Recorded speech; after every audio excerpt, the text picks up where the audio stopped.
Hi everyone, we can see that there are lots of people joining us as we speak. Before we actually officially start today, we'll just wait about a minute or so, just while participants join.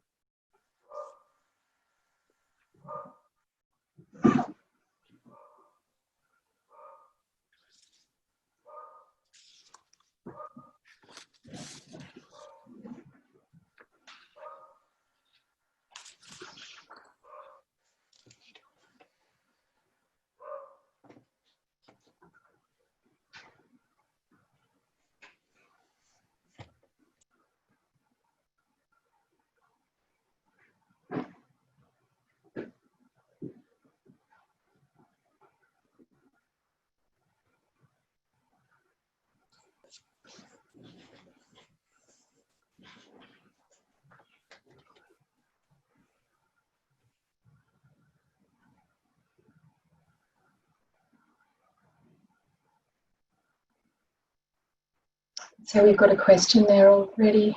Yeah.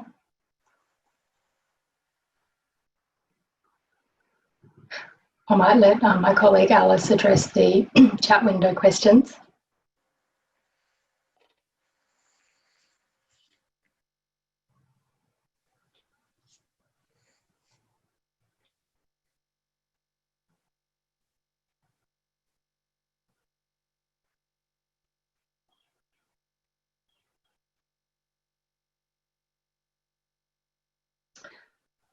All right, look, I think we'll get underway. Thank you all so much for joining us today. It's so wonderful to have such a great turnout and taking the time to be with us. We're going to be talking today about the whole school approach to respectful relationships education with Jared and Sarah. I'll introduce them shortly. But my name is Emma Hardley. I work at DVRCV in the primary prevention team. I'm in the role of prevention of violence against women specialist with a particular focus on sector capability building. I also have a background in education and respectful relationships education in particular, which is kind of handy because that's what we're here to talk about today. I would like to start today, of course, by acknowledging the traditional custodians of the lands on which each of us are today. I'm joining you from the eastern suburbs of Melbourne on the land of the Wurundjeri people, and I want to acknowledge and honour Aboriginal and Torres Strait Islander people's cultural heritage and their continuing connection to land, waters and community across Victoria and Australia. I also acknowledge the ongoing resilience, resistance and survival of Aboriginal and Torres Strait Islander people in the face of racism and continuing impacts of colonisation.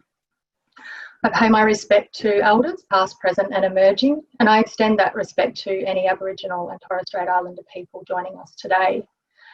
I think in this time of COVID-19 in particular, we've been thinking a lot in our team about the importance of remembering that nothing is ever completely virtual and that more than an invisible cloud is required to make events like this live webinar possible. So I would also like to acknowledge the First Nations people of the different lands across the world that we are utilising today by way of digital connectivity, the servers, the storage facilities, the buildings and all of the physical facilities that are required to make this possible. So there's just a couple of housekeeping things to get through, so bear with me and then we'll actually jump into intros with Sarah and Jared and then get into the questions around the whole school approach to respectful relationships. We are recording the webinar today and it will be uploaded to the DVRCV YouTube channel within the next week or so. But don't worry, none of you are actually going to be visible and you will be muted through the duration of the webinar. It's important that we acknowledge that talking about family violence, gender-based violence and all forms of violence against women, that it can and it does have an impact whether or not we have lived experience. So if you do feel impacted by the discussion today, please feel free to take a break and do whatever it is that you need to look after yourself, bearing in mind that you can come back and watch the recording of the webinar at a later date. You can also call 1800-RESPECT on 1800-737-732 or visit 1800respect.org.au. and that organisation provides specialist support to people who are impacted by sexual assault and or family violence. They're also able to provide secondary consult and support to people who are working in the area of family violence or sexual assault, or people who might be know people who are affected by that violence. It is so important that we seek support and that we share our personal stories and experiences of violence. And it's essential that when that occurs, it's in a safe environment where you can receive the support that you need. So today in this webinar, it's not a safe space for personal disclosures because we simply can't ensure emotional safety and provide the support that is needed when a disclosure is made. And we're going to share the 1-800 RESPECT details via the chat window now so that you can have those on hand. So our guests today, Sarah and Jared, will be taking questions from you, the audience, at the end. So if you've got any questions that spring to mind during the webinar, please just pop them in the Q&A window that you'll see at the bottom of your screen. All webinar attendees will be able to see the questions that you post, and the idea is that if somebody posts a question that you particularly like or that you would like asked, then you can upvote that question, and that will help us to sort of sort through which questions we get to answer at the end. Also, any disrespectful comments or questions obviously won't be tolerated, and anyone who does post anything disrespectful or inappropriate will be removed from the webinar. All right, let's get to our guests. We've got Sarah Tatum and Jared Bater. Sarah works at Our Watch and convenes the National Respectful Relationships Education Expert Group, through which she encourages evidence-based respectful relationships education. She also works on the Respect and Equality in Universities project. Sarah has previously worked at the Department of Education and Training in the Family Violence Reform Team, implementing Royal Commission recommendations. Welcome, Sarah. And Jared Bater has been working with the Department of Education and Training, or DET, or DET as we might refer to it today, for over 12 years in both primary and secondary schools, and is currently working in the role of project lead on the statewide Respectful Relationships Initiative in the Western Melbourne area. In this role, he works closely with schools and community partners to implement a whole school approach to respectful relationships education. So let's hop to both of you, and I'm wondering if you could just give we'll learn a lot through the webinar today about the work that you're doing, but just a very brief overview of your engagement with respectful relationships education, and in particular the whole school approach so far. Sarah, we might start with you if that's okay. So my background's in research, and I first really started engaging with respectful relationships education when I started working at the Australian Institute of Family Studies, and I was in the family law and family violence team there. So I worked on lots of projects, but one of the first projects I worked on was a review of family violence prevention and early intervention approaches and interventions across Australia. And one of the things that we found in doing that review was, of course, that a lot of the evidence was still emerging in the prevention field, but that the one area that had reasonably robust evidence was school-based interventions, namely respectful relationships education. And even at that stage, I mean, that's not that long ago in the scheme of things, but it was very clear that a whole school approach was a really critical part of a successful respectful relationships education approach to be run in schools. And lots of people were doing lots of things even at that time. And after I left AFES, I went to DET, and I was in the, as Emma said, I was in the Family Violence Reform team there. So separate from the central respectful relationships team, but we obviously work quite closely together, implementing the whole of government reforms coming out of the Family Violence Royal Commission. And yes, and then as Emma said, I've now been at Our Watch for about a year, working on particularly around education things, so running the expert group and projects in universities primarily. Wonderful. Thanks, Sarah. Jared, what about you? So I was teaching in 2015, 2016, I was teaching at one of the secondary schools that piloted the original Respect for Relationships material. So I think referred to as the REASE pilot, Respect for Relationships Education in Schools. And I found that experience to be a hugely positive experience. And then when the statewide rollout commenced in 2017, I was able to take one of those roles. And so I've been doing Respect for Relationships education with schools since 2017. In Western Melbourne, I think we have around 120 schools now that are engaged in the whole, undertaking the whole school approach to respect for relationships. I think that equates to about 140 campuses. So with big schools here in Western Melbourne, so sometimes we say schools, sometimes we say campuses, as a lot of schools that are, have over 2,000 and 3,000 students operate as separate schools. So yeah, I've been doing that work for 4 years now, and it continues to be an exciting piece of work.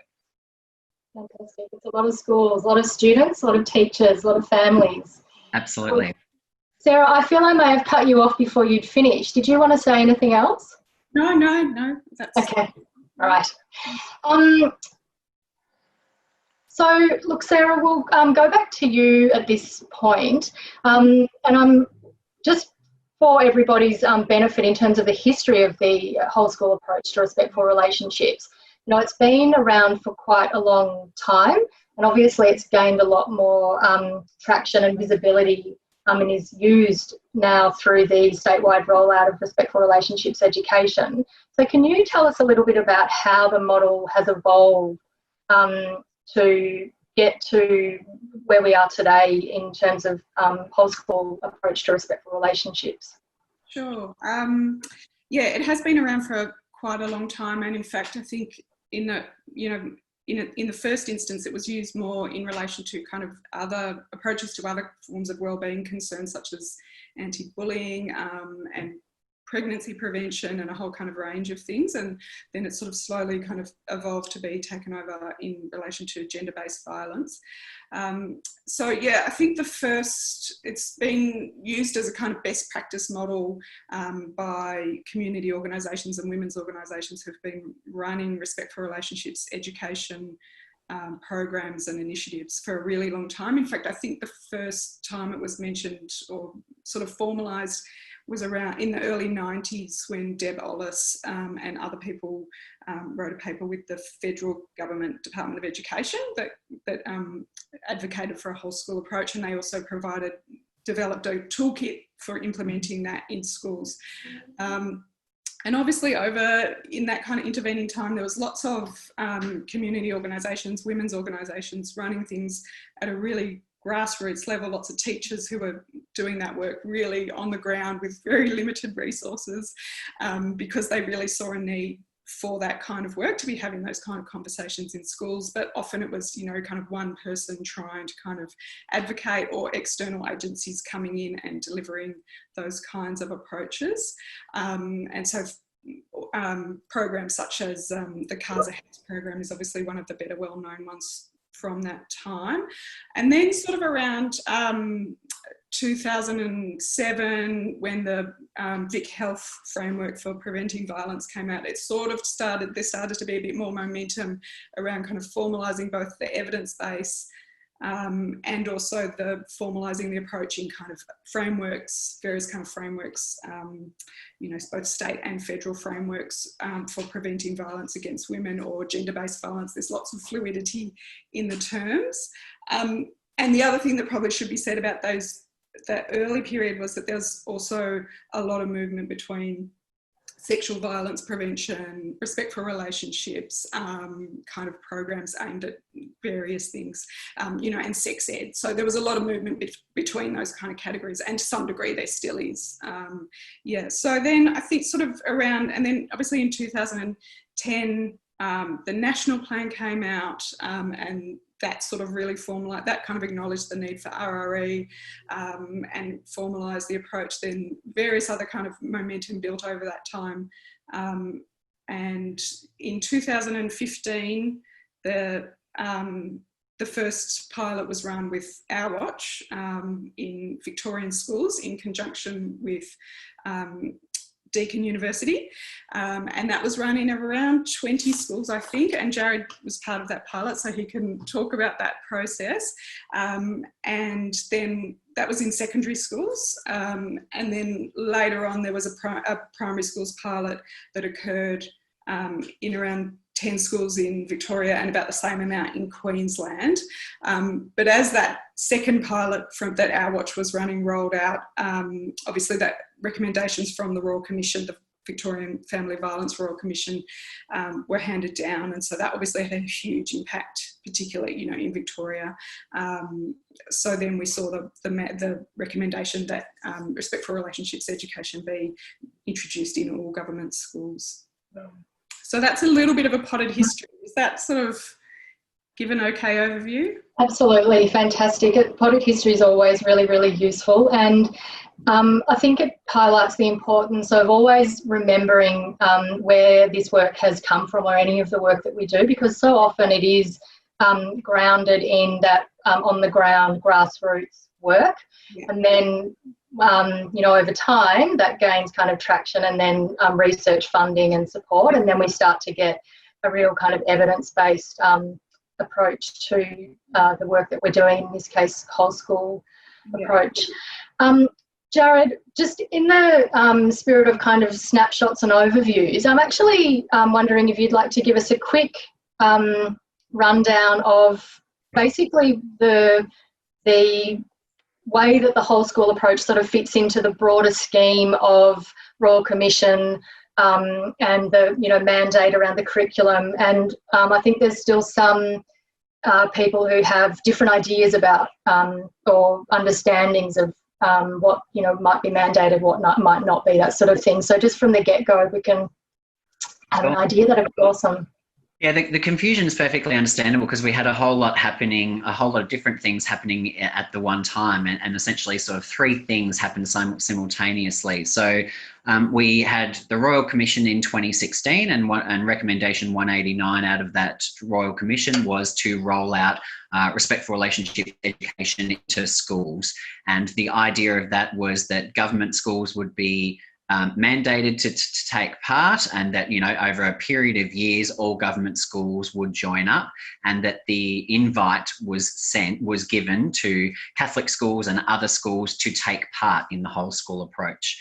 But at the same time that Royal Commission recommendation was rolled out, in Victoria, we had a change to the curriculum whereby respectful relationships became mandated curriculum. So we had government schools and Catholic schools actually required to be doing teaching on respectful relationships education.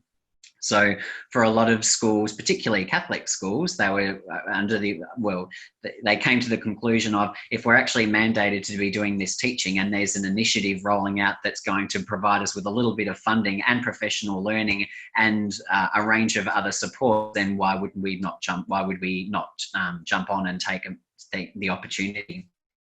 So you've got the Royal Commission rollout, you've got respectful relationships becoming mandated curriculum, and then also you've got the 4 R's, so referred to as the rights, resilience and respectful relationships.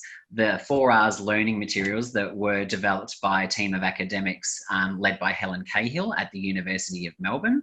And so those learning materials were published to support schools with respectful relationships education. So schools aren't mandated or required to use those learning materials, but given that they represent best practice and latest evidence, then most of the schools that I'm working with have certainly incorporated them as part of their respectful relationships whole school approach. Great. That's interesting to know, actually, that most of them have, in fact, and understandably, decided to use those teaching and learning resources rather than something else. And why not? It's all there. Absolutely.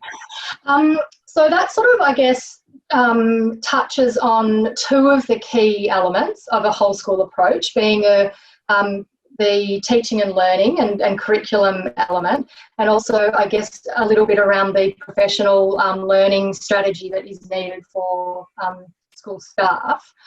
There are, of course, other elements to the whole school approach, and people tuning in today will have various degrees of knowledge and understanding of the whole school approach.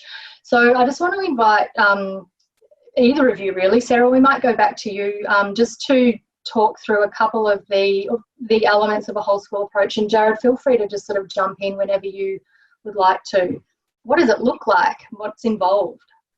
Oh, I'm hoping that everyone's has clicked on the link that has been sent around to have a look at the visualisation of the whole school model, because that I think really helps. It's very clear what a whole school approach is. I think as well, you know, it's good to always remember that a whole school approach it's really founded in a kind of public health approach to preventing violence, which is, you know, is a well-established approach to the prevention of violence against women or gendered violence. I'll probably use those terms somewhat fluidly in this presentation. So, yeah, I mean, obviously with the prevention of violence, it's taking it, you know, you're trying to address the gendered drivers of violence against women and gendered violence, rather than just looking, you know, taking a tertiary response to responding to violence that has occurred. So in order to do that, we kind of, you know, we need to look at the norms and the structures and the cultures that violence occurs in and that supports violence to occur either directly or indirectly. So obviously a whole school approach sits within that kind of approach in terms of it's looking at a more ecological response to violence and the norms and ideas that support violence to occur within our society at a broader level rather than just at a kind of individual behaviour level, which obviously individual behaviour is important, but it's part of a much bigger kind of structure and system that we need to address in terms of reducing violence.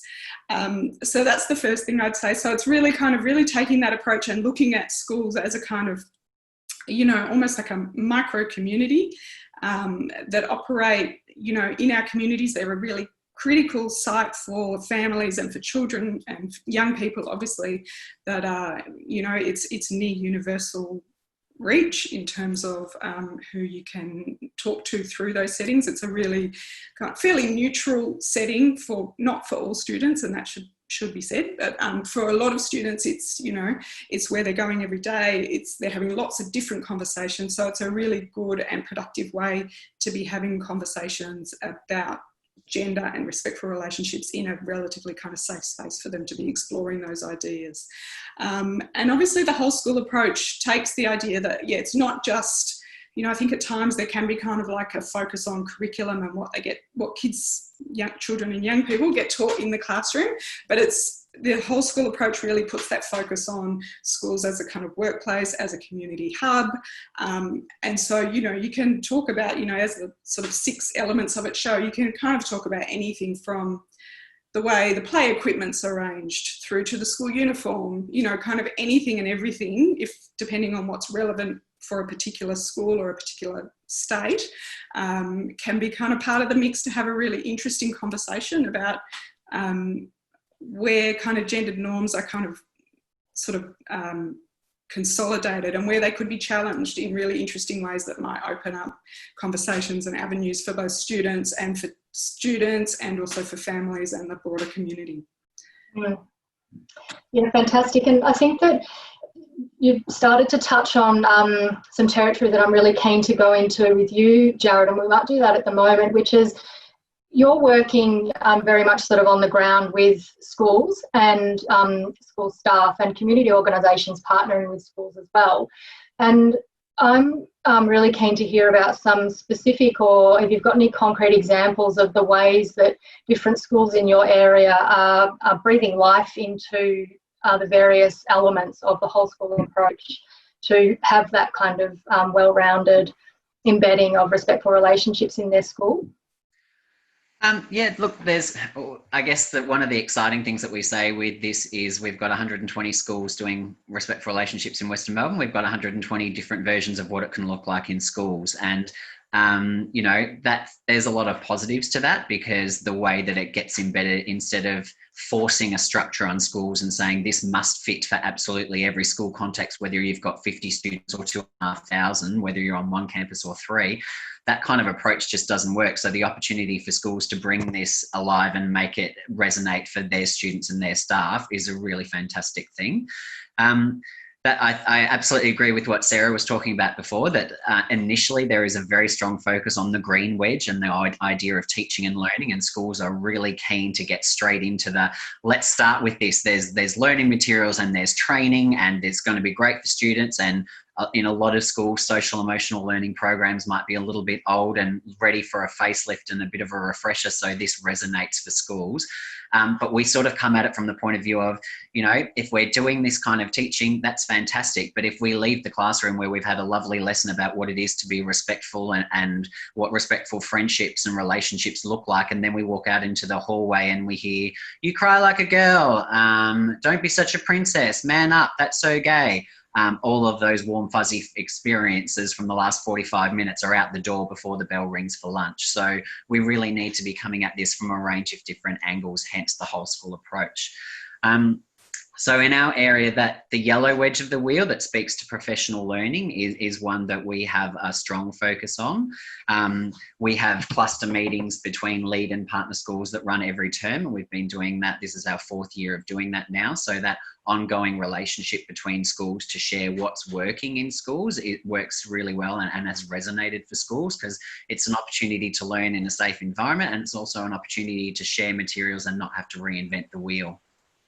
In terms of that blue wedge, that idea of school culture, I think that's a great one for schools to do some reflection on their existing school policies. And, you know, they can approach that in a range of ways. We don't come in saying, right, all of your policies need to be updated within the next 6 weeks. That's a realistic time frame. It's more about, as policies come up over the next few years for review, there's opportunities for school council and for staff to do a reflection on, you know, is the voice of gender equity, is the respectful relationships lens over these policies? Is there a way to be ensuring that respectful relationships is part of this work? Because it's a great way of embedding respectful relationships into the school culture.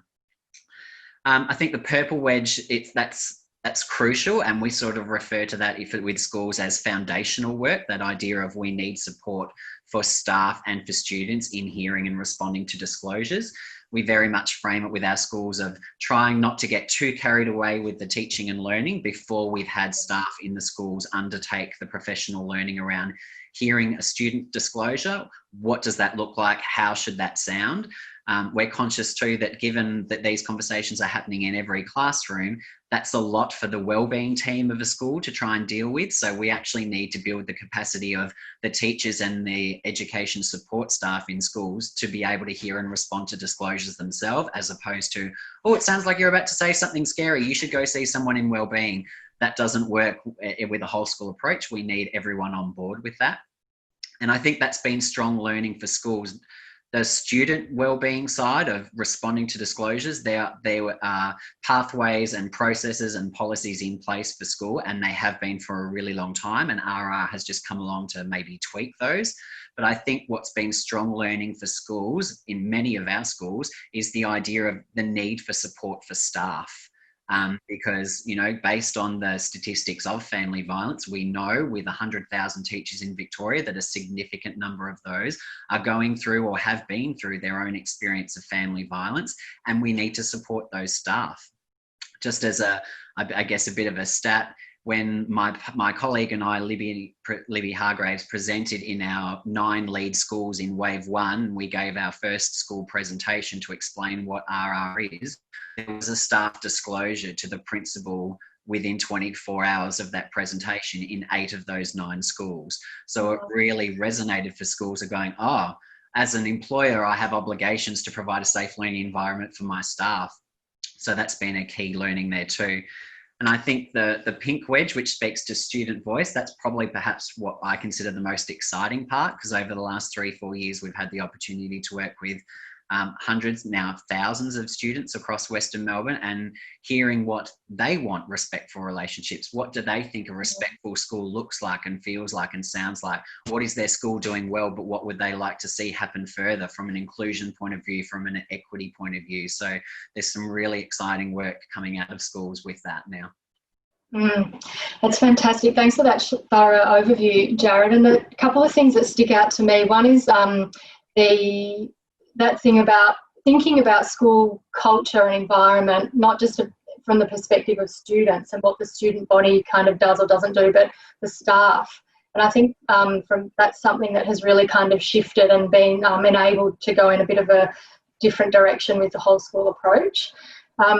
And the importance of setting up those community partnerships and the referral pathways and processes before kind of getting too far into the primary prevention work itself, because as you said, we know inevitably there's a spike in disclosures when we start talking about preventing violence, let alone actually then responding to it. Yeah. You've touched on a lot of the things that we do want to talk about today, and we might go into some of them in a bit more detail. I'm just having a quick look at my notes.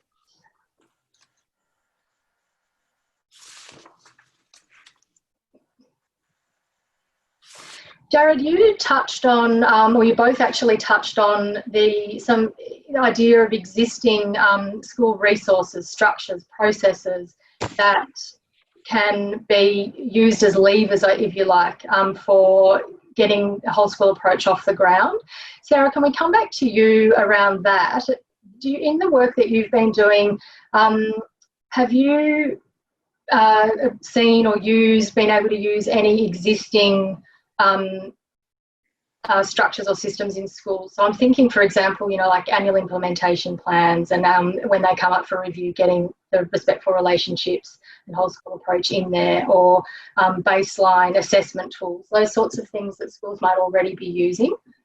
Yeah, I think obviously having worked for DET and knowing that the reporting processes for the existing reporting processes for schools and how tricky they can be, that can sometimes be a difficult territory in terms of adding to the reporting burden of schools that already exist, which can be quite onerous. So but obviously the schools will do that in particular ways, and I think obviously the conversation here is quite Victorian centric, but across different jurisdictions as well, that will operate in different ways. I think probably one of the key things is and that our watch has advocated for is having it really, the whole school approach obviously needs to be a holistic approach at the school level, but at a departmental level, we really, it's really important to get these kind of systems built into the structures of the department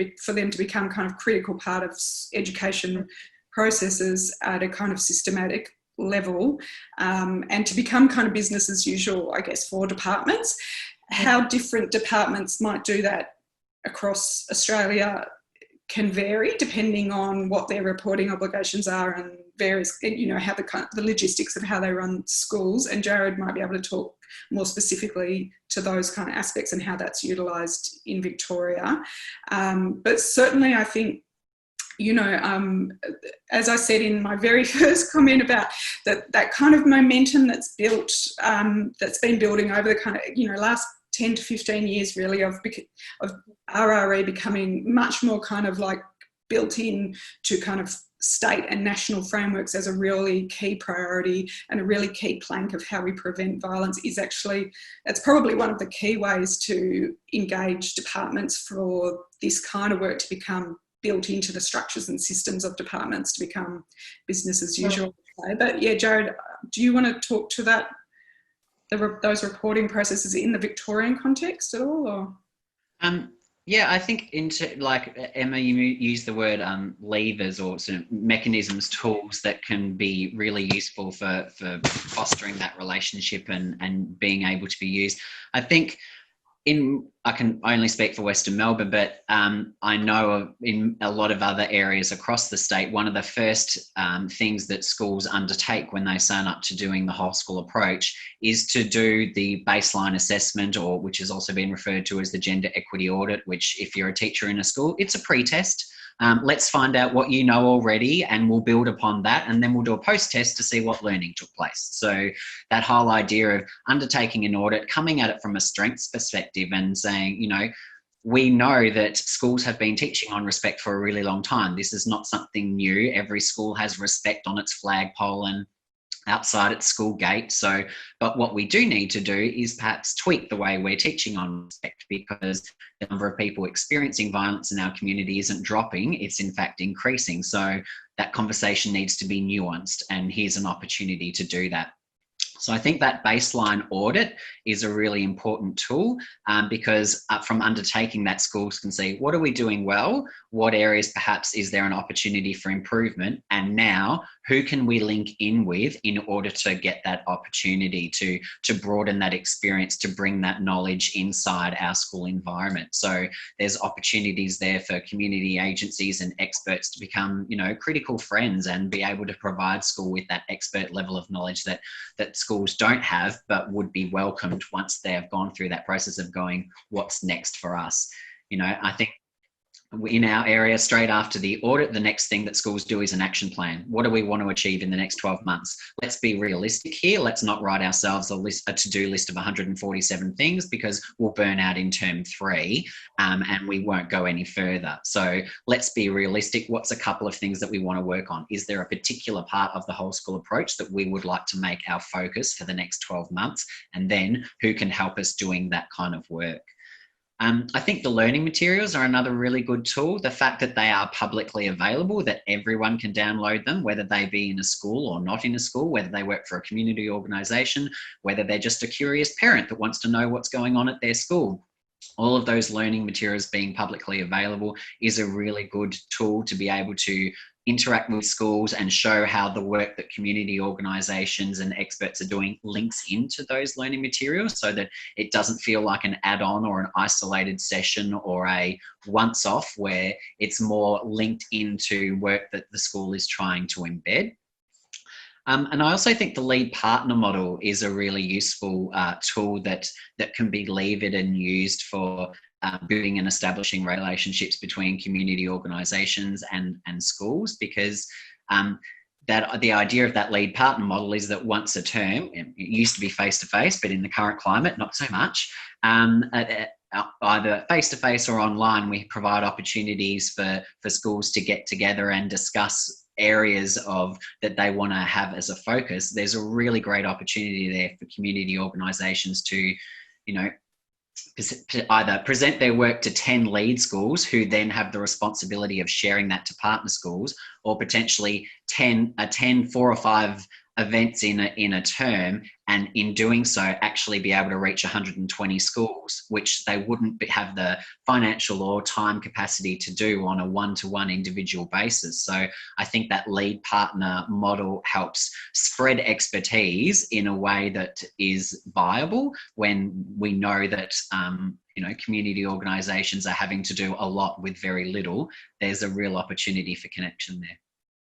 Can you just for those that may not be aware, you've touched on it, but just a brief description of the lead partner model.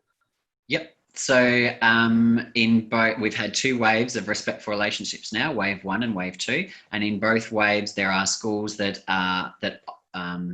go through the process of asking to become a lead school, and then those a number of schools are selected to be a lead school. The lead schools then have more funding, and the idea of that funding is that they use some of that funding to support themselves, but they also use a significant portion of that funding to support the work in partner schools, whether that be providing professional learning, running lead partner cluster meetings to share experience and expertise, having someone designated as an RR support person that might offer opportunities for other teachers in other schools to see their lessons, or go to schools and coach teachers that are trying to implement Respect for Relationships in their own workplace. So yeah, what that looks like is up to the individual schools, but it's the idea that the lead schools have been doing the work a little bit longer, are considered more of an expert. They get a lot of ongoing support and guidance from the Respect for Relationships staff, and then there is the obligation of them to pass on their knowledge and expertise and learning to partner schools, so that hopefully partner schools can take it and run with it, and we don't have 1,500 schools across the state trying to do it on their own individually. Fantastic. Thanks, Jared. Everything you've just talked about now sort of brought me around to thinking about the difference between schools and within schools, and that, you know, some schools will do a baseline assessment and get the results and go, oh my goodness, this is too much, it's too overwhelming, we don't know where to start. And some will say, wow, there's a lot to be done here, what are the next steps? In your work with the National Expert Advisory Group, Sarah, and, you know, Jared as well, jump in, are there some, what are some of the deterrents or the obstacles, I guess, that schools or people within schools might be facing in implementing a whole school approach to respectful relationships? Sure. Was that for me first? Yeah, look, either way, if you would like to go first, that would be great. Obviously, I mean, the National Respectful Relationships Education Expert Group sort of sits at that kind of policy level. It's got representation from all education departments from every jurisdiction across Australia, and then key education stakeholders such as the ACARA, who are in charge of the curriculum, and various other kind of NGOs. So it's not kind of looking at those kind of individual school level issues. I guess it's more like kind of looking at the kind of bureaucratic state level kind of issues that we face. I think in terms of schools in other states rolling out RRE, obviously it's really a bit of a mixed bag in terms of the resources that other states and jurisdictions have. So, you know, obviously in Victoria, there's been a lot of momentum in Victoria for lots of different reasons, that we've got more of a kind of prevention workforce and sector capacity in terms of prevention and community organisations, but then also the kind of really significant momentum that came out of the Royal Commission, and that hasn't happened to the same degree in other states, and so some states are doing really great work with a lot less resources, and that's really great to see. And other states obviously have very different, and territories have very different contexts in terms of the diversity of the schools that they're working with. And, you know, I mean, even in Jared's area in Western Melbourne, that's obviously really obvious, but, you know, if you're thinking about somewhere like the Northern Territory or Western Australia, you know, you've got very urbanised schools, and then incredibly remote, tiny little schools. And so how you cater, you know, even just on a logistical level of kind of meeting the needs of those schools to implement something like RRE is really critical.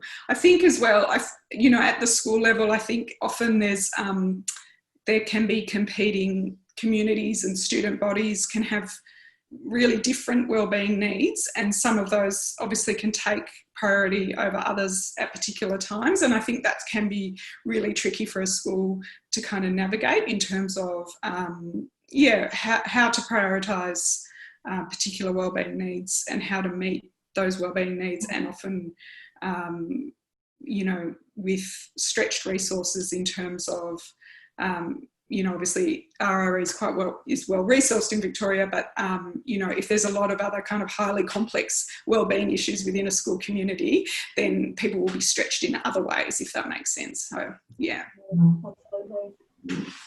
Jared, do you want to add anything to that, and perhaps also anything that you've done or you've used to support schools to overcome barriers that they might be facing? Yeah, I think the point that Sarah made, that different areas are and encounter different challenges, is absolutely true. You know, we, as a Respectful Relationships workforce, we meet a few times a year to you know, network and to undertake professional learning, and you know, it's always really interesting catching up with colleagues in different areas. That, you know, in Western Melbourne, my biggest issue is navigating the incredible amount of roadworks that are going on various highways and freeways in my area. My colleagues in other areas might drive 6.5 hours to get from one school to another school. And when they get there, there might be 2 staff members. One of them is a principal who also teaches and who is also the business manager. And the issue in their area is, if they're going to give professional learning and support to a school, there's no CRT within 100 kilometres to come in and replace the person that's getting the professional learning, you know. So that tyranny of distance and availability of staff are big issues in sort of rural areas. In Western Melbourne, the issue for us is very much around staff turnover. So we have many schools that would employ 30 or 40 new teachers every single year, because they will have, in Western Melbourne, we're very much a growth corridor here in Western Melbourne, and every 5 minutes where a new school's popping up and it needs to be staffed, and so schools become principals and classroom teachers become leading teachers, and there's just so much movement. I guess to give you an indication, in the first 2 years of doing Respect for Relationships in Western Melbourne, we had a change of principal in 60 of our 100 schools, in 60% of our 100 schools. So with each one of those schools undertaking a change of principal, that means a change of leadership, that means a change of priority, that means a change of strategic vision. And it's important, you know, there's a challenge there of trying to keep Respect for Relationships as one of the priorities. I think that staff turnover is a significant issue too, because from one year to the next, the Respect for Relationships team of 7 might become a team of 2 the following year, and it's hard for them to keep momentum going. But so, you know, there's ongoing challenges there. In terms of how we try and address that, I guess we try and break it down for schools in terms of it won't happen overnight, but it will happen. And I'm not just talking Pantene, I'm talking social cultural change here. What we're looking to do is change the attitudes and beliefs of young people, and that takes time and that takes effort, and it's okay that we approach this slowly. So when you undertake an audit, or when you're looking at your action plan and you can see that there's 147 things to do, let's be realistic here and aim to do 5 of them this year. And we'll pick another 5 next year, and we'll work at this slowly, and we'll do it well, and chunk it down into manageable parts so that we can feel like we're achieving success, we can celebrate our successes, we can be able to report on what we've been able to achieve, rather than feeling like the to-do list is endless. I think another important point that resonates with schools is what aligns with the work that you're already doing. Let's have a look at your annual implementation plan. Let's look at your strategic plan. What was in your last priority review or school review? And let's find a way that Respect for Relationships can become part of that. For a number of schools, the buy-in for Respect for Relationships was an opportunity to revamp their social emotional learning. For a number of schools, it was about, we really want to get student voice, authentic student voice or student leadership and happening in our schools. And we see this as a vehicle to achieve that. So I think it's really easy, because there's a whole school approach to RR, to be able to find a way to make a link for a school that it resonates with what they're already doing. We don't want this as a standalone. We don't want this to be seen as an extra piece of work. We want you to see RR as a vehicle to achieve the things that you've already determined you want to get happening in your school over the next couple of years. So I think that resonates for schools. I guess also just in terms of addressing that staff turnover and that constantly evolving RR teams, we in Western Melbourne, we offer our foundational training every single term, regardless of whether a school's had the training, we did the training 2 years ago, feels like they want a refresher, whatever it might be, we run all of our training every single term, and people can just opt in whenever they want. So I think there's opportunities that way to address the gaps, or find opportunities to plug the holes and support schools in areas where there may have been a bit of a fall off, and you know, they can get back up on their feet and keep going with the work. It doesn't represent a barrier that stops the work progressing in the school. I think that something that this sort of is a nice little segue, I think, into a broader question around what a whole school approach to Respect for Relationships education can show other sectors and industries in terms of we know it's important to be utilising whole of settings approaches to prevention of violence against women, family violence, gender-based violence, and Respect for Relationships, certainly in Victoria, has a lot to offer, I think, other sectors in doing those whole of setting approaches. And I'm interested to know from you, Sarah, if there's anything in particular that you think can be drawn from or taken from the Respect for Relationships whole of setting or school approach into other sectors and industries. Yeah, I mean, there's a lot that can be drawn from it, and obviously I think there has always been a lot of fluidity between, workplace, like whole of institution or whole of workplace to gender equity and prevention of violence, and the whole school approach, and that's been happening for a long time. So yeah, I think there's kind of been a lot of fluidity between those kind of practices, but certainly you know, in the education settings particularly that I work in at Our Watch, we're in the process of developing a model of a whole of institution approach for prevention of violence in university settings. And a lot of what Jared just talked about in terms of, you know, kind of doing a baseline report approach, you know, working from a kind of strength-based approach in terms of working with what's already existing within the university sector is really relevant for implementing in the university sector and other higher education sectors. Colleagues are working on a project in TAFEs as well, so, and that's really great to see. I think, you know, the issue of kind of leadership buy-in from that kind of senior level is really critical, I think, no matter what kind of context you're working in, whether that's a school, a university, a workplace, a sporting club, any of that kind of stuff. But, you know, and obviously it has to be tailored to the particular context that you're working in. And obviously that's true at individual school levels, but also when you're kind of moving between settings. Yeah, and I think, you know, in the university sector, that's become really clear in terms of developing the model that we're working on, because universities are, you know, in many ways, they're much larger and they're much more complex organisations than a school, even though some schools are incredibly huge. And I think, you know, leadership, they have very clear leadership in some ways. You know, they've got a vice chancellor and they can be quite hierarchical. But then at another level, you know, departments and individual academics can often operate quite autonomously from that kind of central leadership processes on a kind of more day-to-day level. And you also have a lot of kind of casualised staff providing a lot of the face-to-face teaching.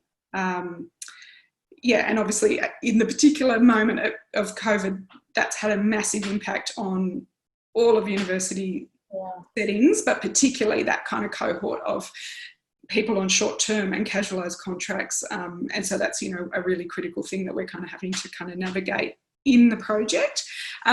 So yeah, obviously in that context, there's a lot that you can learn from that whole school or whole of institution approach. But it's a reminder that you really have to tailor it to the specifics of those kind of particular organisations or settings. And the other thing, obviously, in universities is that a lot of the sexual and family violence and gendered violence prevention work that has been run in those settings has been student-led over the years. You know, it's really kind of been a kind of critical part of violence prevention in those settings, and so you really need to kind of engage with that kind of history and bring that history with you in terms of like your engagement with your stakeholders. So yeah, I think definitely there's a lot to learn from that whole school approach in other settings, and equally, you know, there's stuff that's going on in workplaces that, you know, can be translated across, particularly in relation to looking at schools as a workplace as part of that whole school model. Yeah. So there's definitely a lot of fluidity in terms of those practices. Yeah. Fantastic. And it's really interesting to get your perspective from the university's work that you're doing as well. So we're going to sort of shortly move into audience Q&A, but I guess one of the last questions that I have for you is that obviously we're talking about cultural change, you know, long-term, sustainable and lasting cultural change when doing the whole school approach. And at this point, I'm wondering if, speaking broadly or specifically, whatever you prefer, if you've observed any beginnings of what we might actually be able to call cultural change. Jared, in your experience in your area? I do think we are starting to see cultural change. Like I was talking about before, we try and make sure that schools don't take on too much and that it's about slow cultural change. And I think we are starting to see examples of that happening, whether it be some really authentic student voice starting to take place in schools, and that the Respect for Relationships initiative in schools is starting to become very student-led and student-driven, and that it's emerging and new for schools. I think that's really exciting to see what authentic voice, student voice, can sound like. I'd also say, you know, there's been a real shift for schools that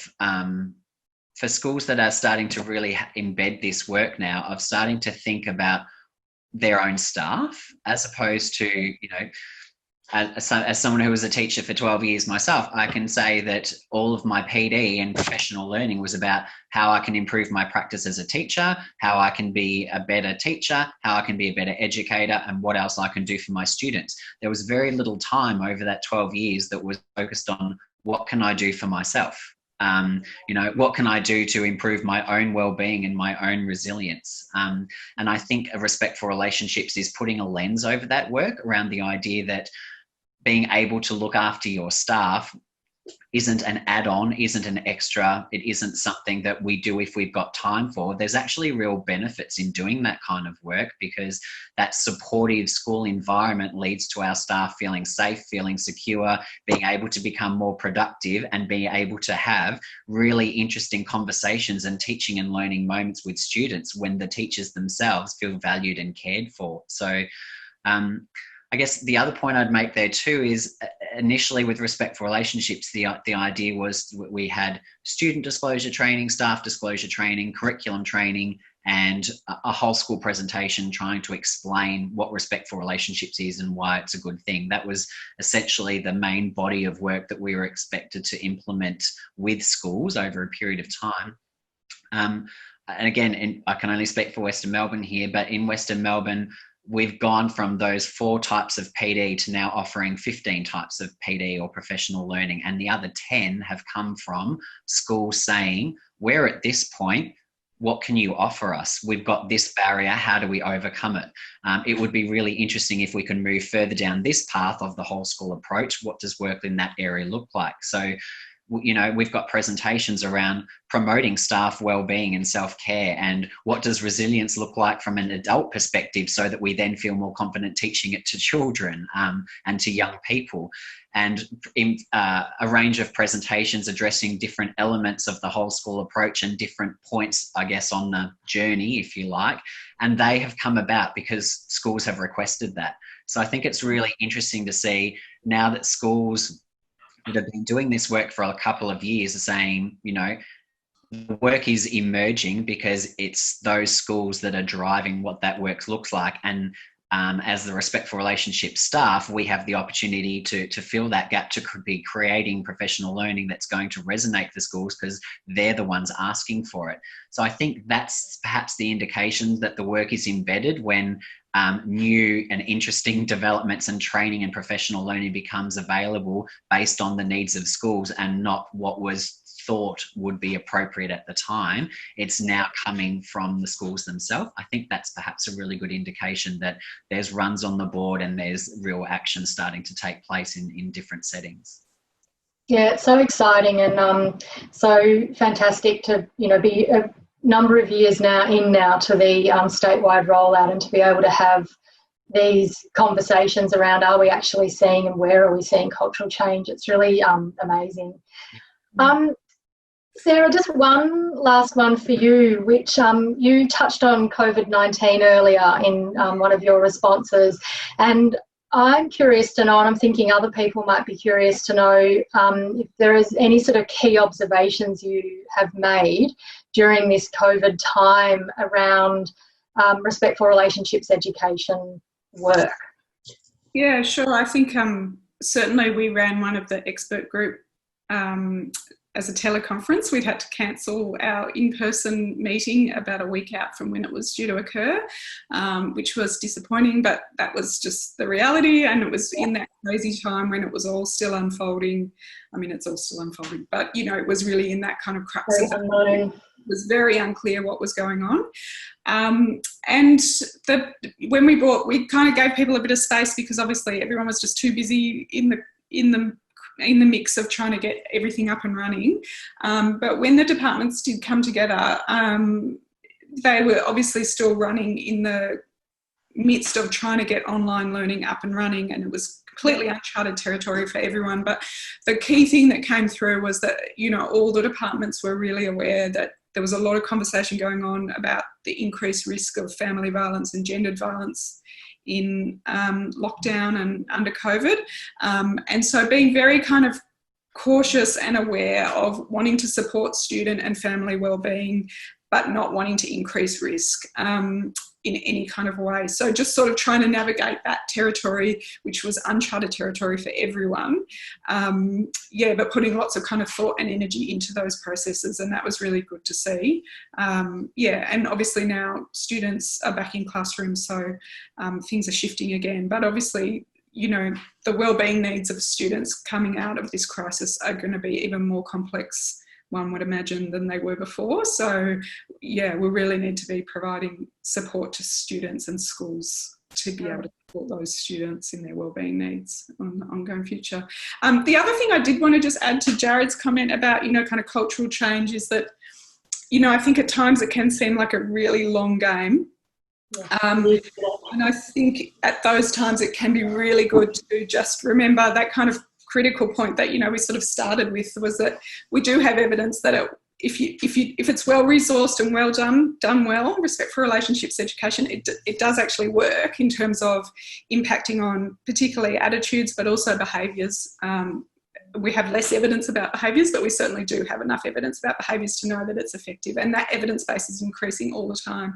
So it is a long haul, but it works, and we kind of have the evidence base to support that. So it's a really good reminder of, like, that, you know, if people stick in for the long term and do it well, it's fairly assured that it will make actual really positive cultural change. Yeah, I think that's such a good point, and it is a long game and it does work. That's actually reminded me of something that I was hoping to getting around to ask, but maybe someone in the audience is going to ask it, just around the benefit of whole school approach versus, you know, doing a one-off session or doing a standalone type thing. But let's get into some questions that the audience have put. The first one that I'm seeing coming up as being a very popular one to answer is, as an external provider of relationships and sexuality education, we are often called into schools to supplement respectful relationships programs, particularly around meeting topics 7 and 8, gender and identity, and how these integrate with body safety education and sexuality education. I would be keen to get the panellists' thoughts on how schools can broaden their understanding and approaches to providing respectful relationships in a holistic way that incorporates all elements of the child safety standards with specific respectful relationships work, including sexuality. Do either of you want to have a go at that one first? I think that's a really interesting point, and it's one that there's a range of different views on. In terms of the teaching of puberty in primary schools, or sexuality education in secondary schools, or even things of the teaching of consent, pornography, all of the what I would call juicy topics, which some people would love to teach and other people don't want to teach at all. I think it is, you know, there's a balancing act. There are schools that are going, don't want to touch it, bring in the experts, they can do a 2-hour session, then we can tick the box saying that's done. There are other schools going, okay, you know, there's parts of that we can cover with respectful relationships, and then there's the opportunity to have experts coming in to deliver certain pieces of that material in conjunction with respectful relationships. I guess what I'd be hoping for, and what we encourage in Western Melbourne, is in terms of that expert advice, it's absolutely essential that we try and capture the expert advice that community agencies and specialist organisations can provide, but that we're shifting from the idea of that one-off training to the idea that training and that professional learning is part of an ongoing piece of respect for relationships work. And perhaps what that can look like might change. Instead of, for the short term, it might be that experts continue to deliver that information to students, but what we might want to see in terms of a whole school approach and that long-term change is that over a period of time, those experts start working with teachers, and so that over a period of time, the teachers become more comfortable to deliver that content with them. What's really important with that kind of content is that it's about who do students talk to after that content is delivered. And if that expert speaker or guest speaker or community organisation isn't seen again, students potentially don't feel comfortable going to the teacher to talk about it because it wasn't the teacher who brought up the topic. And it might be a little bit uncomfortable or overwhelming to go and speak to someone in wellbeing if you don't know who the teacher is in wellbeing. So I think if there's opportunities for team teaching, if there's opportunities for collaboration, if there's opportunities for community organisations and experts and specialists to start building the capacity of teaching staff to be able to either teach the curriculum or teach that trickier content, or at least do it in collaboration with the experts and with the community organisations, I think that's what we want to see, because that leaves the door open for students to feel more comfortable follow-up conversations. And that's where we're starting to see that respect for relationships education is actually embedded in the school curriculum, as opposed to the tick box that was done, what's next on the curriculum map. Wonderful. And that's actually largely addressed that question that I didn't get to put. So thank you, Jared. Is there anything, Sarah, you'd like to add to that before we ask the next question? I think I would just reiterate that certainly in terms, like just from an evidence point of view, all the evidence in terms of that question of it's much better for schools to be providing this content from within the school, and that long-term interventions that are built into the kind of structures of the school system obviously have much better longer-term outcomes, and all the evidence both from Australia and internationally kind of backs that up. So that is kind of part of it. I know that in some schools getting external providers to come in some ways can be kind of almost like an icebreaker for implementing RRE. And that kind of speaks to something that we haven't touched on much, but that kind of concern about backlash and resistance within school, the broader school community. And that can obviously be a big concern for schools. And often it's the concern about that rather than the reality of that. It kind of can be anticipating that rather than what the actual reality is. But I also think that as a sector, and schools are getting much better at responding to resistance and backlash, because we've got much more of a kind of, we understand it much better and how to respond better. So I think there's much more support around that now as well. That's that was actually going to be the next question from Deb that I was going to put. So we might be able to talk about that a little bit more. So we might sort of stick with you, Sarah. You can probably see the question there. Oh, I've had it up, but it's just disappeared. Somebody else just popped one in there. Sarah, I'm not sure which question. I could literally had it right in front of me, and I think other people have just been here. Here we go. But it was around backlash. Basically, what are some of the, can you see it there, Sarah? I can see it. Do you want to read it out and have a shot at answering it? Because I can't locate it again right now. Okay. Here we go. Can you talk about the issues of resistance and backlash that you may encounter from staff in schools that are challenged by some of the respect for relationships concepts around gender equality and equity?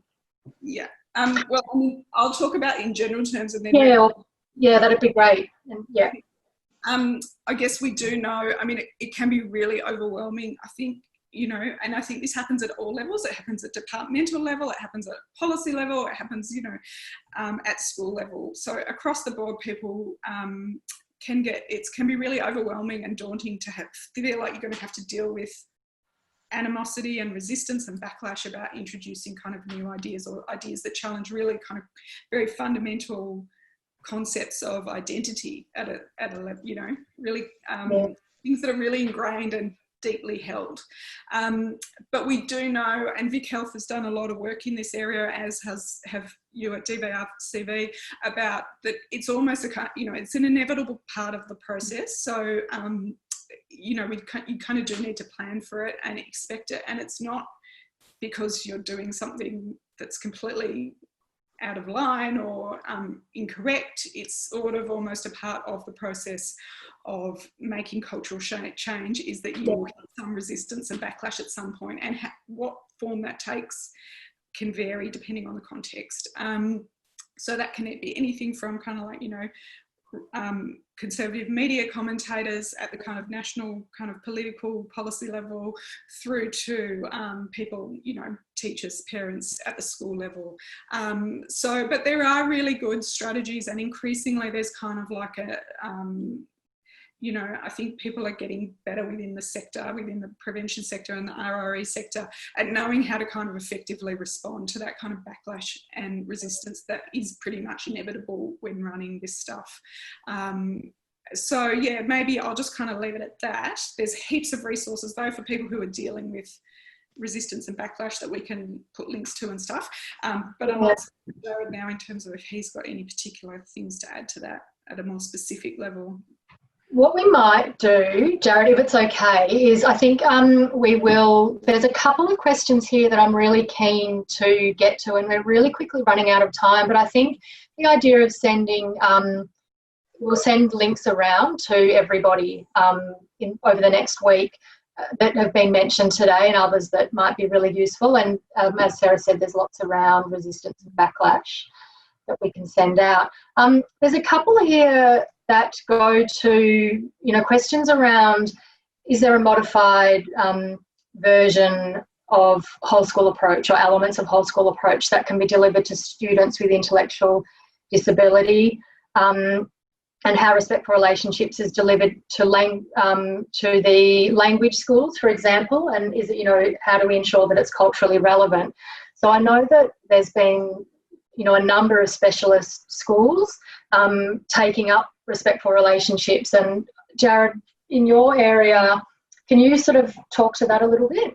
Yeah, we're very lucky in Western Melbourne that we've had a range of schools as lead schools. So we have primary schools, secondary schools, Catholic schools, government schools, an independent school, and also a specialist school. So, you know, very fortunate in our area, which we've been able to take into different directions.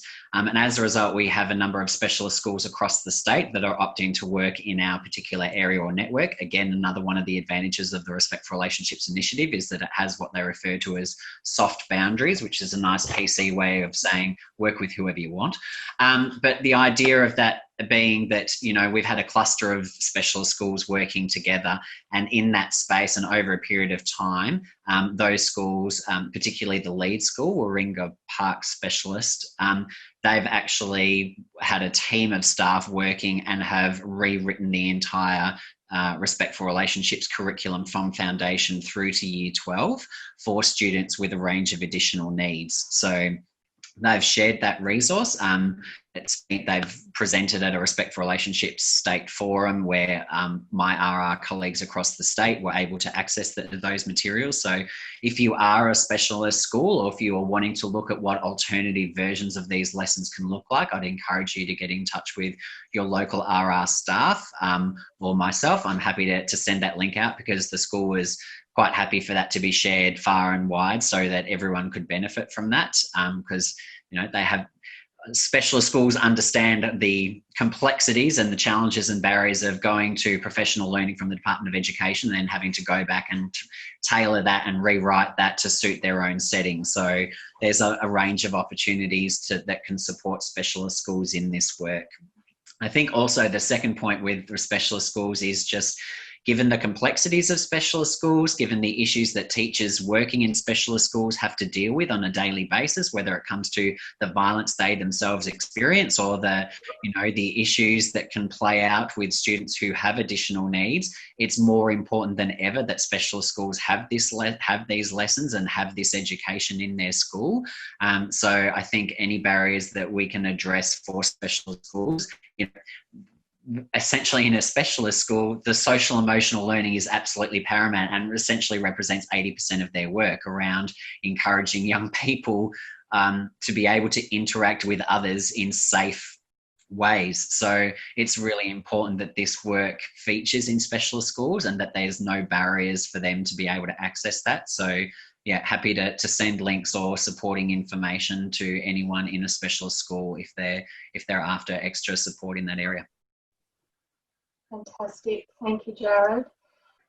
That's all right. I think we will wrap it up there because we are literally about to run out of time. So thank you both so much, Jared and Sarah, for joining us and for sharing your experience and insights from that, policy level through to the on-the-ground level and experience in the work that you've been doing. It's so heartening and inspiring to connect with people like you and to hear about what you're doing in the space of respectful relationships and the whole school approach. We will be sending out a feedback survey to all of the audience members. So we'd be really, really grateful if you could spend a couple of minutes just filling that out. It shouldn't take you very long at all. As always, we really do rely on your feedback to help guide us in the development and delivery of other PiP webinars and PiP events. So that would be fantastic if you can do that survey. And as I mentioned earlier, we'll be uploading an edited recording of this webinar to the DVRCB YouTube channel in the coming week, and we'll send around a list of resources and links that were talked about today and others that might be useful in the topics that we covered. And I just want to finish off by acknowledging that these are really unprecedented times and particularly lonely times that we find ourselves in at the moment due to COVID-19, and that DVRCB is deeply committed to providing as many opportunities as we can for us to connect as a sector and to support each other in our work to end violence against women. So if you're not yet a PiP member, I encourage you to go to the PiP website and to sign up as a member, and that will connect you with a large number of other people doing work like you. Thank you so much, everybody, and take care. Stay warm if you're in chilly Victoria, and thanks again to Jared and Sarah. See you later. Thank you. That's great.